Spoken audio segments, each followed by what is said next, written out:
Halo teman-teman, saya Tiara Anita Risti, kelas 11 Pusana 2, nomor absen 33. Di sini saya akan membahas tentang bab 1 Pancasila dan bab 2 UUD dengan unit 1.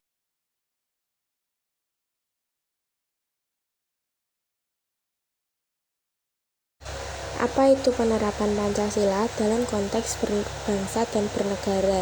Pancasila merupakan ideologi negara Indonesia yang digali dari nilai dan tradisi yang dimiliki oleh bangsa Indonesia. Pancasila bukan sekedar untuk dihafalkan, namun nilai-nilai Pancasila harus pula diterapkan dalam kehidupan sehari-hari. Salah satu penerapan Pancasila yang bisa dilakukan ini adalah dengan menerapkan nilai Pancasila dalam konteks kehidupan berbangsa. Pancasila Unit 1. Penerapan Pancasila dalam konteks berbangsa dan bernegara. Sila pertama Pancasila berbunyi, Ketuhanan Yang Maha Esa. Dalam konteks kehidupan berbangsa, sila pertama ini merefleksikan bahwa bangsa Indonesia adalah bangsa yang percaya pada Tuhan Yang Maha Esa. Oleh karena itu, masyarakat dapat melaksanakan ajaran-ajaran agamanya secara nyaman dan seksama tanpa mengalami gangguan. Sila kedua Pancasila berbunyi kemanusiaan yang adil dan beradab. Dalam konteks kehidupan berbangsa, sila kedua ini merefleksikan masyarakat dijunjung tinggi, diperlakukan dan diakui sesuai harga dan martabat manusia. Sebagai warga negara, setiap masyarakat Indonesia mempunyai derajat, hak, dan kewajiban yang sama. Oleh karena itu, segala tindakan yang melanggar kemanusiaan antar sesama tidak bisa dibenarkan dalam kehidupan. Sila ketiga Pancasila berbunyi Persatuan Indonesia. Sila ketiga memberikan syarat mutlak kepada setiap bangsa Indonesia untuk menjunjung tinggi persatuan. Jadi, setiap masyarakat Indonesia bersatu padu untuk memajukan bangsa dan negara Indonesia.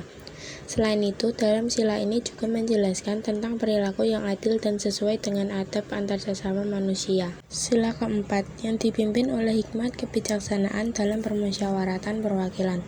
Dalam konteks berbangsa, sila keempat menegaskan bahwa segala keputusan di masyarakat harus dilakukan bijaksana, sehingga untuk melaksanakan kegiatan secara bersama-sama harus ditempuh dengan jalan musyawarah.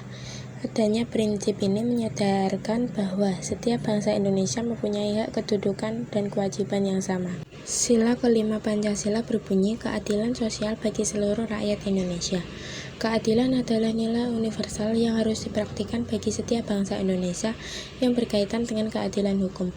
Dalam konteks kehidupan berbangsa, keadilan bisa bermakna bahwa setiap bangsa Indonesia berada dalam posisi yang setara, sehingga perlu adanya sikap adil yang dimulai dari pikiran dan berlanjut ke perbuatan. Pasal-pasal yang berkaitan dengan nilai Pancasila. 1. Sila Ketuhanan Yang Maha Esa. Pasal 28E ayat 1. Setiap orang bebas memeluk agama dan beribadat menurut agamanya, memilih pendidikan dan pengajaran, memilih pekerjaan, memilih kewarganegaraan, memilih tempat tinggal di wilayah negara dan meninggalkannya, serta berhak kembali. Ayat 2, setiap orang atas kebebasan meyakini, kepercayaan, menyatakan pikiran dan sikap sesuai dengan hati nuraninya. Pasal 29 ayat 1, negara berdasar atas ketuhanan Yang Maha Esa. Ayat 2, negara menjamin kemerdekaan tiap-tiap penduduk untuk memeluk agamanya masing-masing dan untuk beribadat menurut agamanya dan kepercayaannya itu. 2. Sila kemanusiaan yang adil dan beradab. Pasal 14. 1. Presiden memberi terima kasih dan rehabilitasi dengan memperhatikan pertimbangan Mahkamah Agung. 2. Presiden memberi amnesti dan penghapusan dengan memperhatikan pertimbangan Dewan Perwakilan Rakyat. 3. Persatuan Indonesia. Pasal 25A. Negara Kesatuan Republik Indonesia adalah sebuah negara kepulauan yang berciri Nusantara dengan wilayah yang batas-batas dan hak-haknya ditetapkan dengan undang-undang. Pasal 35. Bendera negara Indonesia misalnya bernyanyi merah putih. Pasal 36. Bahasa negara misalnya bahasa Indonesia. 4. Kerakyatan yang dipimpin oleh hikmat kebijaksanaan dalam permusyawaratan perwakilan. Pasal 2.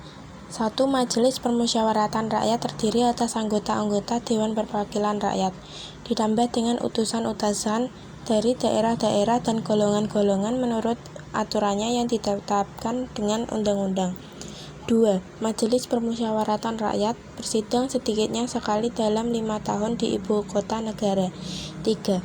Segalanya keputusan Majelis Permusyawaratan Rakyat ditetapkan dengan suara yang terbanyak. 5. Keadilan sosial bagi seluruh rakyat Indonesia. Pasal 34 ayat 2 UUD 1945 yang mengatur bahwa fakir miskin dan anak-anak yang terlantar dipelihara oleh negara. Pasal 27 ayat 2 yang menyatakan bahwa setiap warga negara berhak atas pekerjaan dan penghidupan yang layak. Ketentuan inilah yang kemudian memunculkan asas keadilan sosial dan kerakyatan yang merupakan HAM atas penghidupan layak. Tantangan penerapan. 1. Sila pertama. Tidak semua masyarakat Indonesia dapat melaksanakan ajaran dan tata cara keagamaan dengan nyaman dan seksama. Masih sering terjadi persoalan terkait dengan kebebasan pelaksanaan ajaran agama, seperti intoleransi terhadap keyakinan yang berbeda. 2. Sila kedua, masih banyak terjadi tindakan yang tidak menghargai harkat dan martabat manusia teman-teman.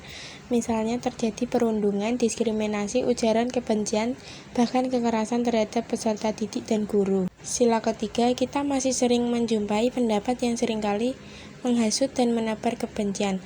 Tak hanya itu saja, seringkali banyak orang lebih peduli terhadap bangsa lain tetapi acuh terhadap apa yang terjadi pada bangsa sendiri. Tantangan penerapan Pancasila dalam kehidupan berbangsa ini adalah untuk mengutarakan pendapat yang tidak memancing keributan. 4. Sila keempat, kita masih sering menjumpai sejumlah praktik kehidupan di masyarakat yang tidak sepenuhnya mengedepankan musyawarah. Misalnya seperti tidak menghargai pendapat yang berbeda, serta anti kritik. Sebagai warga masyarakat yang baik, kita harus mulai belajar untuk menghargai pendapat yang berbeda. 5. Sila kelima, masih banyak ketidakadilan yang terjadi di lingkungan sekitar kita, seperti penegakan hukum yang tidak setara. Undang-Undang Dasar Negara Republik Indonesia tahun 1945 Unit 1. Pendiri Bangsa Indonesia tentang Konstitusi. Pendiri bangsa Indonesia adalah para tokoh yang memiliki peran sentral dalam perjuangan melawan penjajahan dan akhirnya mendirikan negara Indonesia yang merdeka. Mereka memiliki gagasan yang kuat tentang konstitusi, yaitu perangkat dasar hukum dan nilai-nilai yang akan membentuk negara baru ini. 1. Pancasila sebagai dasar negara. Salah satu gagasan utama pendiri bangsa adalah mengakui Pancasila sebagai dasar negara. Pancasila adalah filosofi dasar yang mencerminkan nilai-nilai Indonesia yang beragam, termasuk keadilan sosial, demokrasi, hak asasi manusia, dan persatuan. Ide ini tercermin dalam pembukaan Undang-Undang Dasar 1945 yang menyatakan Pancasila sebagai dasar negara. 2. Kebinekaan dan kesatuan. Para pendiri bangsa sangat menyadari keberagaman budaya, agama, dan etnis di Indonesia. Oleh karena itu, mereka menciptakan konstitusi yang mengakui keberagaman ini, sambil tetap menjunjung tinggi persatuan sebagai fondasi negara. Konstitusi Indonesia memastikan hak-hak semua warga negara tanpa memandang latar belakang mereka. 3. Keadilan sosial. Keadilan sosial adalah prinsip penting dalam konstitusi Indonesia. Gagasan ini mencerminkan keinginan untuk mengurangi kesenjangan sosial dan ekonomi di masyarakat. Pendiri bangsa ingin menciptakan masyarakat yang lebih adil dan merata. 4. Pembangunan dan kesejahteraan. Para pendiri bangsa juga memiliki visi untuk memajukan negara ini melalui pembangunan ekonomi dan sosial. Konstitusi mencerminkan komitmen mereka untuk menciptakan kesejahteraan bagi rakyat Indonesia. 5. Pemerintahan yang kuat. Pendiri bangsa juga mengakui perlunya pemerintahan yang kuat dan stabil. Mereka menciptakan konstitusi yang mendefinisikan struktur pemerintahan, memisahkan kekuasaan, dan menjaga keseimbangan antara eksekutif, legislatif, dan yudikatif. 6. Proses amandemen. Konstitusi Indonesia memungkinkan untuk perubahan dan penyempurnaan sesuai dengan perkembangan zaman. Ini adalah bukti bahwa pendiri bangsa menyadari pentingnya fleksibilitas dalam hukum dasar negara ini. Tentang konstitusi, BPUPKI membentuk sebuah badan kecil yang dikenal sebagai Panitia 9 yang bertugas khusus untuk membahas konstitusi. Mereka bekerja keras untuk merumuskan naskah konstitusi yang akan menjadi landasan bagi Indonesia merdeka. Tujuan konstitusi memastikan bahwa konstitusi melindungi hak-hak dasar individu seperti hak hidup, kebebasan berpendapat, dan kebebasan beragama. Nah, saya sudah selesai membahas tentang bab 1 unit 1 dan bab 2 unit 1. Yuk, sekarang kita simak video tentang penerapan Pancasila untuk bab 1 unit 1 dan sidang BPUPKI kedua untuk bab 2 unit 1. Waktu istirahat pun tiba. Sebagian anak-anak berlarian menuju kantin. Andre Lim datang menghampiri Nabila. "Hanya Nabila, jajan yuk." "Enggak aku bawa bekal dari rumah," kata Nabila. Tak disangka-sangka, Christina pun membawa bekal. Tidak lama kemudian, ada Bagus datang menghampiri Nabila. "Boleh tidak aku makan bareng kalian? Makan sendiri tidak enak," kata Bagus. "Oh, boleh, boleh," jawab serentak Nabila dan Christina. Mereka bertiga duduk, kemudian membuka bekalnya masing-masing. Christina membawa roti gandum dengan selai kacang. Bagus membawa nugget dan nasi. Sementara itu, Nabila dibekali ayam goreng, nasi, dan sambal. Waduh, enak sekali ya. Nah, sebelum makan, Nabila mengangkat tangannya kemudian berdoa. Sedangkan Christina melipat kedua tangannya dan menunduk sambil berdoa. Sementara itu, Bagus merapatkan kedua tangannya sambil berdoa. Mereka berdoa bersama. "Tuhan, terima kasih atas makanan yang Kau berikan. Semoga makanan ini memberikan kami kesehatan dan membuat kami mampu melaksanakan tugas kami. Berkati juga mereka yang menyiapkan makanan ini. Semoga mereka mendapatkan berkat yang sama seperti kami. Amin," ujar Christina. "Om Anugraha Amertadi Sanjiwaniya Nama Swaha," kata Bagus.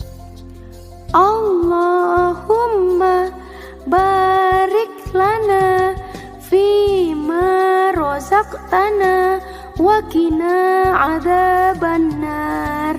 Nabila berdoa. Setelah berdoa, mereka pun saling berbagi makanan dan senyuman. Sidang BPUPKI 2.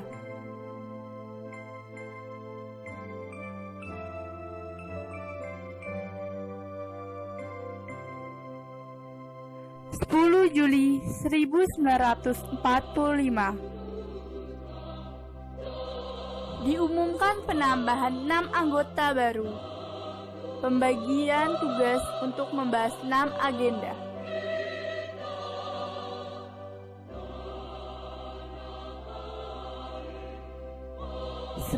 Juli 1945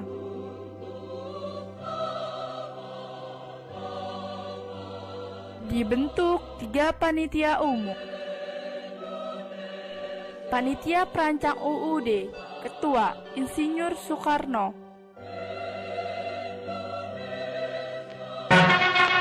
Panitia Keuangan dan Perekonomian, Ketua Muhammad Hatta.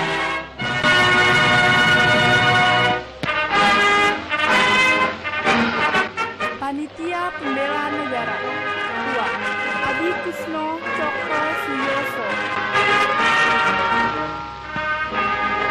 Untuk melaksanakan hari yang sama, cita-cita luhur, panitia perancang yaitu membentuk UUD kemakmuran bersama di Asia Timur Raya, yaitu dengan jalan membinasakan membentuk kekuatan panitia musuh kita perancang bersama, beranggota Amerika Inggris. Subarjo, Dalam sidang Sukiman, Cubo dan Sangin yang Parada ke-6 Harahap. telah diterima dengan suara bulat mosi untuk mempartim Panitia raya. perancang UUD Mosi tersebut Ahmad adalah Subarjo, petunjuk bagi kita, Sukiman, bangsa Parada Indonesia. Harahap. Apakah yang harus kita lakukan pada masa sekarang? Merancang bentuk unitarisme dengan kepala negara di tangan satu orang atau semati dengan presiden. Dainipon serta Membentuk berkorban panitia kecil seikhlas-ikhlasnya perancang oleh UUD. karena peperangan Ketua, sekarang ini membela Supomo. keadilan dan kebenaran. 2. Kita mendirikan Panitia negara perancang Indonesia UUD yang berhasil merdeka, membahas dan menyepakati bersatu, berdaulat, Lambang negara, adil, B. dan Negara makmur, Kesatuan, yang tetap C. menghargai MPR. budi jasa Dainipon dan hidup sebagai 13 anggota yang Juli sejati 1945. dalam lingkungan keluarga Asia Timur Raya. 3. Membentuk Kita panitia berusaha penghalus dengan bahasa sesungguh-sungguhnya Supomo, menuju Agus keluhuran yang Salam, mulia Hussein dengan Jaya jalan Diningrat. memelihara dan mempertinggi peradaban dan kebudayaan 14 sendiri, Juli menyuburkan kebudayaan Asia, 1945. meresapkan kebudayaan dunia. 4. Kita dengan persaudaraan yang teguh dan kokoh antara Rancangan bangsa-bangsa di Asia pernyataan Timur Raya kemerdekaan diambil berbakti dari Alenia seikhlas-ikhlasnya ketiga kepada Piagam negara dan Jakarta. bangsa dengan keimanan yang tidak bergoncang serta Rancangan senantiasa pembukaan bertakwa UUD kepada diambil Tuhan dari yang Maha Esa. isi Piagam 5. Jakarta. Kita dengan paduan hasrat yang menyala-nyala Piagam berjuang Jakarta. menuju ke arah perdamaian dunia yang kekal abadi, bersendikan Rancangan kekeluargaan dasar seluruh manusia negara di dunia diambil dari menurut dasar Alenia hak keempat pokok itu. Piagam Jakarta. Jakarta, 17 November 2604, Cuwo Sangin.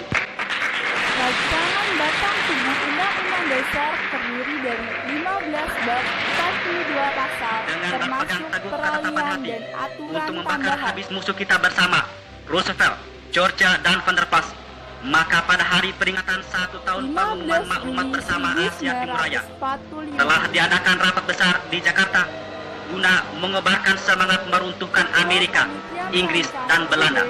Memberikan penjelasan mengenai dasar, falsafah, sistem yang dipakai menyusun RUU.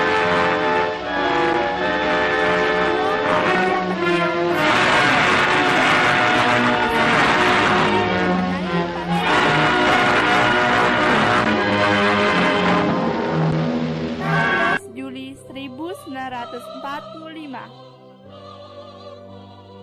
Melalui perdebatan yang seru, RUUD diterima secara bulat oleh sidang pena. 17 Juli 1945. Hasil kerja dari semua panitia sidang BPUPKI II dilaporkan kepada pemerintah tentara Jepang.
Sekian dan terima kasih.